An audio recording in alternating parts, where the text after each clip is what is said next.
I'll agree with that because building your life on something, because we know that we live into a world that is diversified. There are quite lots of things that are happening. I mean, it's like you saying that I'm only going to have one friend in life, and this person is going to be my everything. Well, depending. If it could be okay if that friend is Elon Musk, it is okay. You may not. I'm just saying. It could be okay if that friend of yours had everything you need in them. At that point. At that point, they are perfect. Exactly. They can listen to you. They give you attention, and they even have money because away from them being that, I'm trying to talk about people because the reason that's why sometimes we move around people is that most of the friends we make. Have a much would say that I'm just your friend, but the biggest at the back of our minds, you ask yourself, where is this person taking me? And if I need help, if I need 50,000, if I need 100,000, will they be in position? Though we try to deceive ourselves that we don't care about money, but most of the friends, 95% of the friends we make, there are very few people we actually be with in our lives, and it's selfless. Apart from the people we love dearly, those ones you can, because those ones you're willing even to spend. But majority of the friends we get, we have this perspective that this person has to bail me out. Though it's not a good mindset to some extent, because I believe as a human being you exist in dimensions. There are people that you're supposed to help. You need to look for them. I mean, it's part of what you are created for. There are people who are supposed to help you. You have to look for them, who have your vision. Actually, you have a vision, but you don't know how to get there. But there are people who are willing to be with you, or what we call destiny helpers. Then I also believe that there are people you don't need. Yeah, that's true. There's nothing they're going to contribute to you, but they can be in your circles. Well and good. It's wisdom to recognize that, and you're like, okay, he's in my circles, but maybe. And it's not evil. It's not evil, So, those three perspectives. Well, getting back to what I was saying of 50%. Of the 50%, relying on that. However, you can build something if you've given something time. It's like, because I can look at this perspective in other dimensions. It can also come to the aspects of career. That you're building survival on a certain career.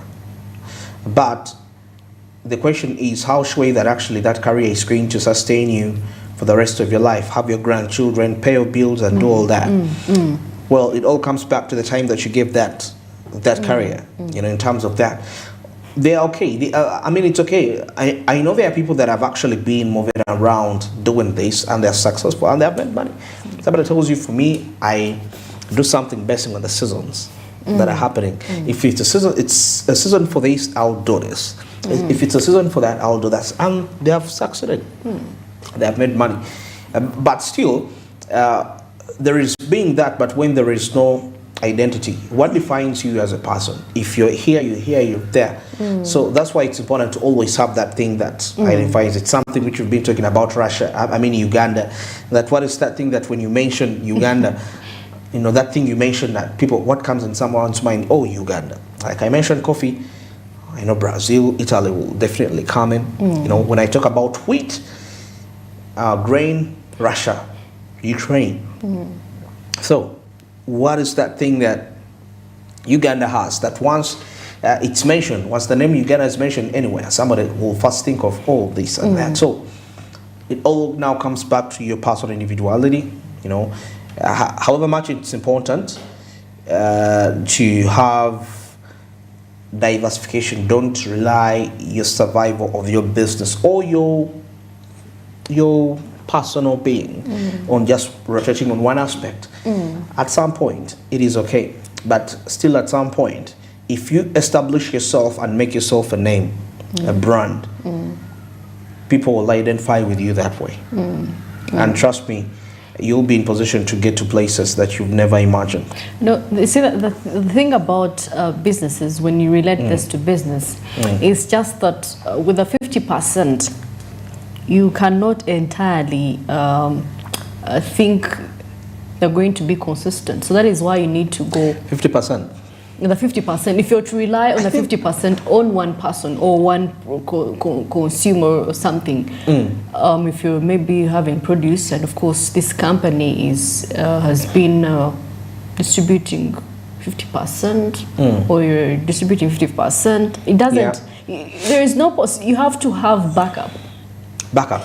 Yes, you have to use other alternatives, just in case this doesn't. You have to also have the other percentages that come in and fill the 50. So definitely, I must say, diversifying is very, very important. And of course, that is what has gotten us to mix up in Uganda. Because remember, everyone was in their region, there, but things came in and people are mixing up, and it's a beautiful Uganda blending in of different cultures, and it's a good thing, you know, because you get to understand people's weaknesses, you get to know their strength, and you get to decide on who to stick with at the end of the day. So this also reminds me of a saying in our language that says akana katazenga kajatibama tekaje. What does that? You can so when a kid is used to the mother's food and they do not, you know, they go around to different homes. To the neighbors. They believe their mom's food is the best. Okay. It's not until you've gone to the neighbor's place. And you get to realize that. Shika. This woman's food tastes different. So, so definitely, if that is what it's supposed to be, you can, you know, rotate around. You never know where you bump into someone. It may be actually better. It may be actually better than this person you've been entirely relying on. So, it's good to mix and have different things here and there. Touch a few things here and there. Okay. You don't have to entirely depend on one thing. On one thing, but it's for some people it has worked for them. Yeah. People that have survived on something. I mean, that's cool, man. This is what I've put my energy into this. You know, there is a song of Nas which says, I know I can be what I want to be if I work hard today. So you can, and he mentioned something about that for you to be something, it takes a lot of practice. It takes a lot of practice. So, but of course, if you give it all. Generation we're in, that 50%, that's you can't entirely rely on it, because you need, at the end of the day, the way we are evolving with the new technology, the brands, the styles, you need to blend in and be so you need to have the cool cars, you need to have the beautiful house, it's a lot of pressure, so you have to be. But what makes somebody think that actually every person is supposed to go by that pressure? Anyway, you can decide to go on your pace. You can really decide to go on your pace. When you reach the time you reach, it's on you. But some people actually, depending on the friends you have, the companies you keep, definitely have to be under pressure. If you see your friends are driving Porsche cars and you're there still on a judge, definitely you'll have to work hard. Just imagine I saw a meme and it was saying a meme. Yes, the one time someone buys a car, that's when they start saying, let's go for school meetups, like let's go and visit, you know, different places, because you feel, I mean, I have my ride, I can go, so what's it? So imagine you're in a group of friends, they are living, you know, lives, and you're there. So it kind of motivates you, and of course, because we tend to forget where we come from, really. We tend to forget how much we struggle.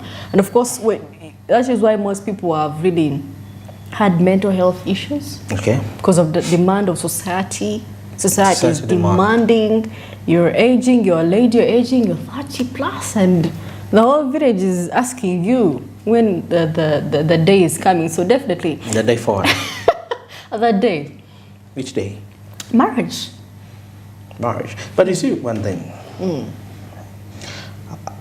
Okay, I don't know. It depends on what people perceive this, but we all live life. We are running our lane, right? Yes, we are. So if I see you go ahead of me, it's okay. It's okay. Overtaking is allowed. Overtaking is allowed. But whether you overtake me, we shall reach. Not even that. There is overtaking me. Let me give an example. I don't know how to say it. Okay. You may overtake me, yet ahead of you, yes, you're going to get your things. there is a house, there is a bungalow. And you know what fate has set for you is something you can't revert. It is that. You overtake me because maybe it was meant to be. You were supposed to overtake me. And then me, you've overtaken ahead of me these things. Probably bigger than what you actually have it. You know? Okay, I don't want to say fate determines it, because I believe, me personally, I believe I can control fate. We have the ability to control fate, not just me, but it's all about you. You are a spirit, you are God force. You can make things happen. But what I'm trying to say is that once it's revealed about your lane and your path, you will work from a place of rest. And you will learn to appreciate people's greatness. You know, and it won't make you feel bad or something that, you know, I'm not developing or something. No, it should actually just make you feel good. It's not easy. By the way, it's not easy. It's not easy. To see somebody you started with, the people you started with, yes, getting married. I've seen lots of my friends I started with getting married. Oh my goodness.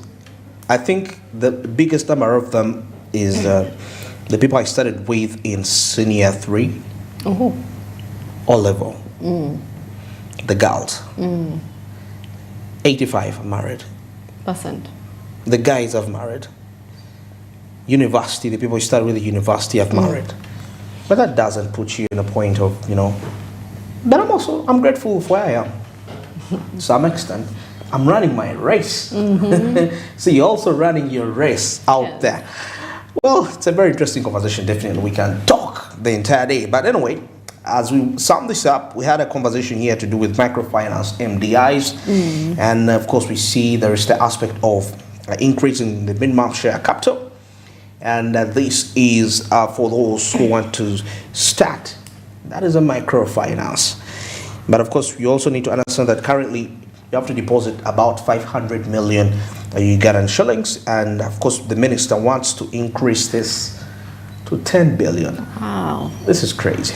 But anyway, let's get into this story. Shall we return to wrap this up? That is the microfinance, the MDIs. In Uganda, the known MDIs are Pride Microfinance, and then there is this one of Finca. And Finca, there are other 2. So there are like 4 of them.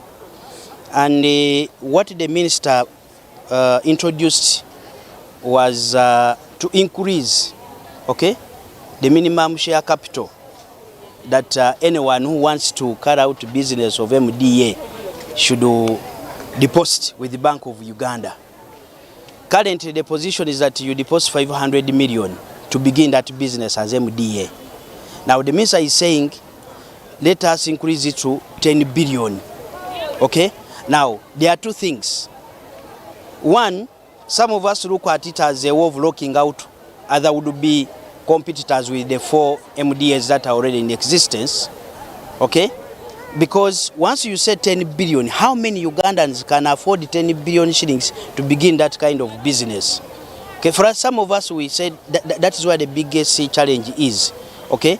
But the minister's argument is that once this is increased, okay, whatever happens to the business, okay, the savers are protected.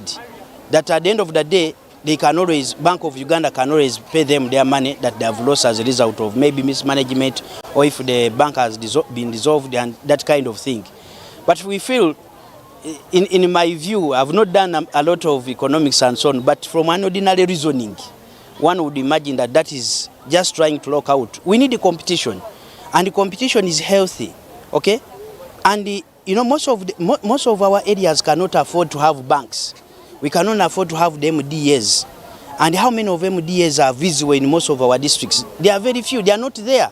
So we are saying, instead of even increasing, some of us are saying, why don't we even increase? Bring it to 200 so that people can access and have all these almost everywhere. But if we keep on just restricting, you're talking about 10 billion. And then at the end of the day, when you talk about 10 billion, you're not going to ask those that are existing to increase their share capital. No. You're only talking about those that want to enter into that business. For us, we feel this is restrictive and it's not going to help us as a country. Okay, we need more of these MDAs other than restricting them, because that is going to help us. That these will be visible in all our constituencies and people will be in a position to do business. Let me give you an example. A district like Butaleja, we don't have any bank. Even these MDAs who have struggled with them, asking them, please, can you have a branch in Butaleja? They are not interested. They are in big towns. So if we have other MDAs, 5, 6 coming up, some of them will get interested in coming to rural areas like in Butaleja and the others. So we feel we cannot support this because that is too much, and we feel that is restrictive in nature. We need to have them so many MDAs, and if we maintain, or if we don't maintain, then let's just reduce, but not to increase the beginning capital. Well, at this point in time, Smart Means Business takes a break, and when we return, I shall be taking a look at what's happening in the sports world and the business and entertainment. Stick around. Very good morning.